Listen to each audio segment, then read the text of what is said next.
Thank you for inviting us along today.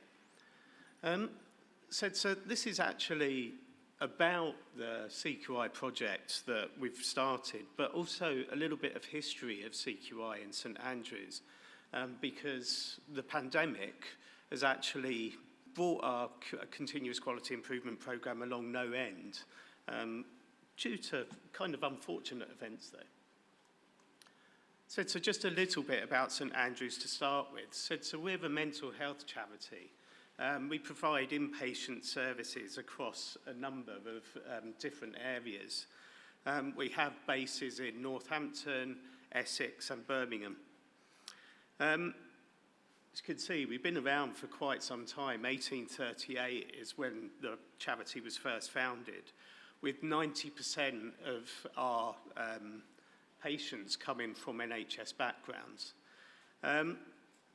Now, we also have community services in there. So we provide access to mental health services to people like veterans, and we go out there and support them.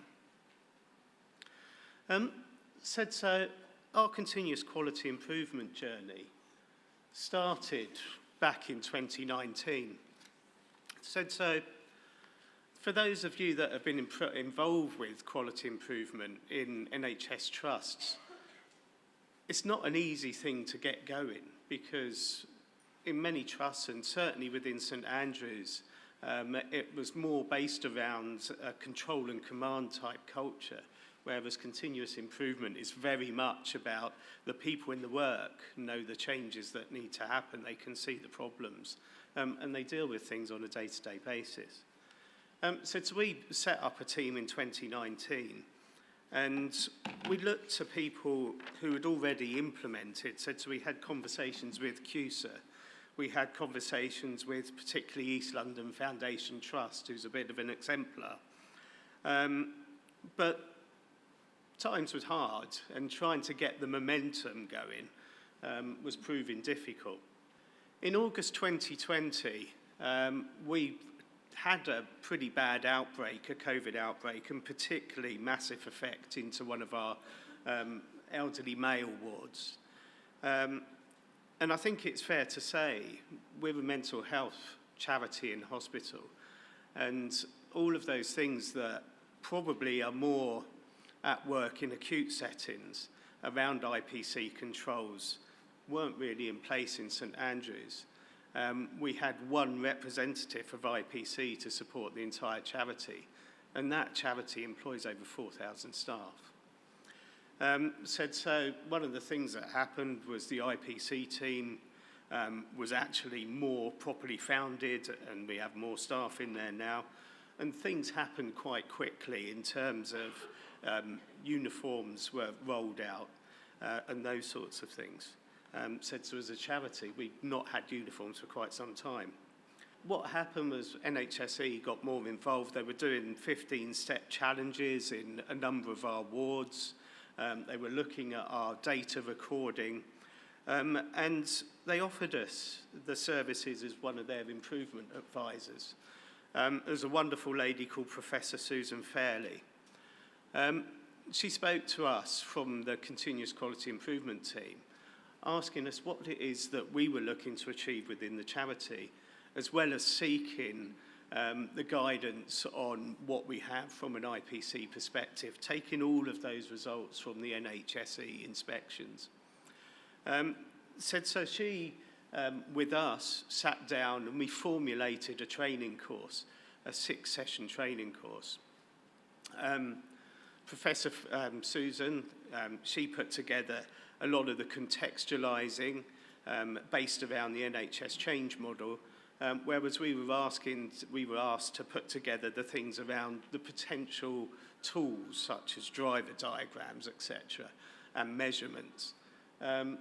So it was a real partnership, but she actually brought along a lot more expertise that we weren't able to get hold of at that point of time. So that training was established, and we started running through it at the end of October. In December 2020, we ran the first of our cohorts. So it was a continuous quality improvement course but the focus on IPC. Said so all of those that attended were expected to pick up an IPC initiative and take that away and actually work on it through those 6 sessions. Said so by the end of that year, we trained our first cohort and we were beginning our second.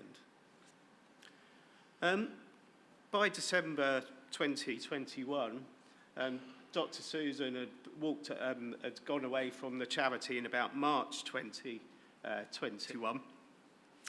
And she left us with materials, but of course at that point we had to make that our own as well. So there were certain references in there from her past that we had to change. And also we started adapting it because from a continuous quality improvement perspective, IPC was still a massive thing that we needed to concentrate on, but we wanted to ensure that it could be utilised for other initiatives as well. And kind of coming to the current day, we've got a CQI team established that are now CUSA trained. And 2 of those are going on to become CUSA associate training and hopefully pass tests in June time. We've got a better IPC team now.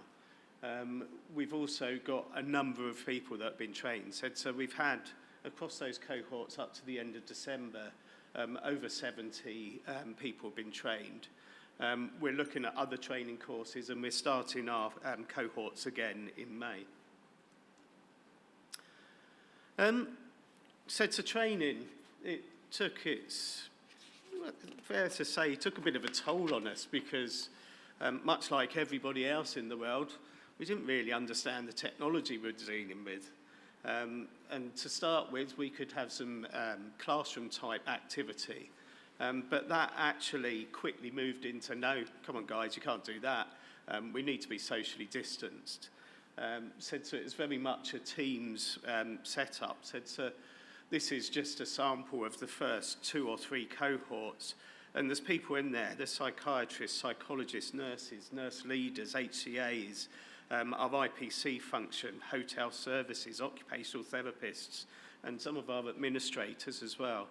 The training also included spots from our CEO and deputy CEO. So it's quite intense. And going on from that, we covered things such as the model for improvement, driver diagrams, root cause analysis, thinking differently. So a lot of those things that are included within change model training for the NHS. Measurements were a massive thing because, of course, we needed to move on from where we were in terms of quite point-in-time measurement and actually become a lot more focused and, rather than being reactive, a lot more proactive on those. So in terms of where we got to with some of the ideas, it's very simple, many of them in aspects. We've got one of our life-size CNLs there, Teo, and the nurse manager in their particular ward said, well, you're coming to work and you're dressed exactly how we need you to be. You're bare below. You haven't got any watches, no jewellery, and those sorts of things. Because it was still very much getting away from that old mental health care charity thing. We're actually a hospital, guys. We needed to remember that. That model wasn't just used to show you how to dress, but it was also used to train with putting on and taking off PPE. Because again, in a mental health care setting, it's not something that we were used to dealing with. Things like the light boxes to show, how good hand hygiene was. We set up a lateral flow testing regime for agency staff. And also looking at masks, around the UK everywhere, there's a bit of a blight now on the masks and the disposal of them. So it's simple things like putting a mirror up as you leave the office environments and the nursing environments with a bin next to it, just as people could suddenly realise, oh, I've still got it on. So that's a bit about the actual history. Now Charlie's going to walk us through one of the actual initiatives. Hi everyone. As John said, I'm going to talk you through a particular CQI. So the IPC team, we went through the CQI course. I think most of us were on cohort 4. So it was going to provide some invaluable tools that we could be using to look at any improvement projects. So our IPC team at the time, we were really struggling to keep a handle on the amount of outbreaks that we had going on. As John said, we've got multiple sites across the country and we had multiple outbreaks, whether that's staff-only outbreaks, staff and patient. There was a lot of data that we had that we needed to input somewhere, and we also needed to be able to extract that quickly. So as an IPC team, we brainstormed and we came up with some SMART goals. And what we decided was we ultimately needed an electronic tool to improve the management of outbreaks of COVID-19. So we used a tool of SMART goals learnt from the CQI projects. So specific, an electronic tool to gather, monitor and correlate data, which we called an outbreak data pack. Our head of infection control had knowledge on epidemic curves, and we had data analysts to support us with that. It was accessible via Microsoft Teams, which was really important to enable remote attendance by the MDT and any external providers. It was measurable, so we utilised a PDSA, Plan, Do, Study, Act approach throughout a live implementation, and measurable, hopefully, in reduced onward transmission rates and reduction in screening waiting times for staff and patients. We're also able to measure our IPC practice through quantitative data from auditing daily during outbreaks. It was achievable, so we had a dedicated data team who were well equipped to support us with setting up the tool, and any issues could be escalated at our weekly COVID command to ensure we get engagement and response. It was obviously relevant because we have a global pandemic of COVID-19. It helped us to ensure compliancy with the Health and Social Care Act and reducing local transmission of COVID-19 and therefore morbidity and mortality rates amongst our patients. So the time, we were hoping that this would be live within 4 weeks, and we were going to schedule our first PDSA cycle review after the first outbreak meeting. So another tool that we learned on the CQI project is driver diagrams. So we have our goal, which is to improve the outbreak management of COVID-19, and you can see we have primary drivers for that, secondary and tertiary drivers. So one of the primary drivers for us was to increase communication around outbreaks. We found it really difficult to ensure that the right people knew what was going on at the right time. So this data electronic tool could provide timely and accurate information with MDT involvement, sharing of key information related to the epidemic or pandemic. Another primary driver was to obviously see a reduction in onward transmission rates. So we wanted to decrease positive results, decrease any mortality and morbidity, and we could reduce onward transmission rates by implementing staff surveillance quicker. The third primary driver we had was to provide assurance of IPC measures internally to our external providers. I'm sure there are many people familiar. We have UKHSA, NHS England, and Improvement, who are often on our outbreak meetings, who need assurance of IPC practice being maintained. And finally, lessons learned. So in a way that we could use the tool to have a debrief and an action plan section to reflect on those meetings and the outbreaks as a whole, allowing us to undertake effective root cause analysis and direct any action plans for improvement.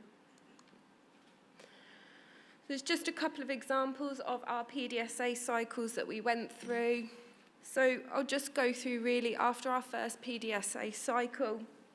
We needed to add some extra lines for our data and formula, and we wanted to add an epidemiology curve after we had a consultation with an epidemiologist, and we wanted to make sure that the live document was updated in line with national guidance as the changes came. So we implemented all of those changes. We went through a second round of PDSA cycle and found that the new formulas did help us with data. The epidemiology curve helped our UKHSA and health protection practitioner colleagues to have a quick snapshot at our current rates. What we found after a second round of PDSA was that we needed to ensure early communication with the nurse managers and any suitable deputies. They were often undervalued in the outbreak meetings, although they were the senior members of the staff on the ward or in that clinical area. I think a lot of people felt that it needed to be a lot more senior people with senior titles, and actually it was those people at ward level that we really needed engagement from. We also needed to add a section for ventilation assurance, which we did underneath our IPC practice. So the next steps for us, as you can see on the right, we did compose a poster for the IPS conference back in October in Liverpool, if anyone was there, for display. Although it is still an ongoing project, the Outbreak Data Pack, we hope to go through more cycles of PDSA and to develop the Outbreak Data Pack to be used for outbreaks of any communicable disease, not just COVID-19. Our colleagues in Northampton CCG thought really highly of the Outbreak Data Pack and shared that across the whole health economy, which we were really proud of. And obviously going through the CQI programme ourselves, it's not just going to be about quality improvement for IPC, but we're able to support our colleagues across the charity in now understanding and implementing these tools.